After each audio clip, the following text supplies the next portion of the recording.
1954 பெருந்தலைவர் காமராஜர் முதல்வராக பொறுப்பேற்கிறார். ஆனா அன்னைக்கு அவர் சட்டமன்ற உறுப்பினர் இல்லை. அதனால 6 மாதத்துக்குள்ள ஏதாவது சட்டமன்ற தொகுதியில போட்டி போட்டு அவர் தேர்ந்தெடுக்கப்படணும். இல்லைன்னா மேலவை உறுப்பினராக ஆகணும். காமராஜருக்கு குறுக்கு வழியில மேலவை உறுப்பினராகி முதல்வர் ஆவறதுல விருப்பம் இல்லை.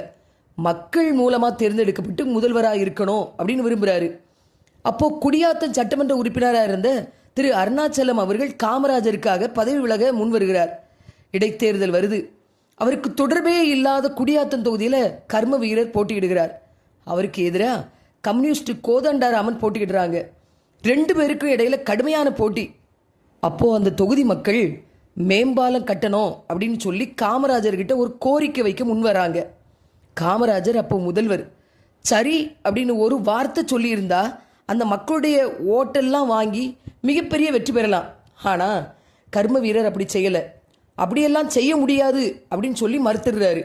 காமராஜர் கூட இருந்தவங்கெல்லாம், என்னையா இப்படி பண்ணிட்டீங்க, செய்கிறேன்னு ஒரு வார்த்தை சொல்லியிருக்க கூடாதா, செய்கிறேன்னு அவங்க கேட்ட கோரிக்கை கூட நியாயமானது தானே, செய்கிறேன்னு சொல்லியிருந்தா எல்லாரும் நமக்கே ஓட்டு போட்டிருப்பாங்களே அப்படின்னு சொல்ல காமராஜர், மக்கள் வைத்த கோரிக்கை நியாயமானது தான், தேர்தலுக்கு பிறகு கட்டாயம் செய்து கொடுக்க வேண்டியது தான்.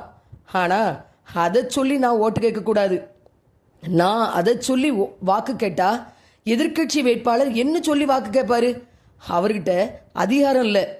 ஆனால் நான் செய்கிறேன்னு சொல்லி வாக்கு கேட்டால் என்னுடைய அதிகாரத்தை துஷ்பிரயோகம் செய்த மாதிரி ஆயிரும்.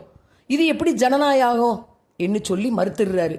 அந்த தேர்தலில் காமராஜர் மிகப்பெரிய வெற்றி பெறுகிறார். எப்பேற்பட்ட மனிதன் அவர்! கருப்பு தங்கம், எங்கள் சிங்கம், கர்ம வீரர். இவரைப் போல அரசியலில் எவரும் இல்லை.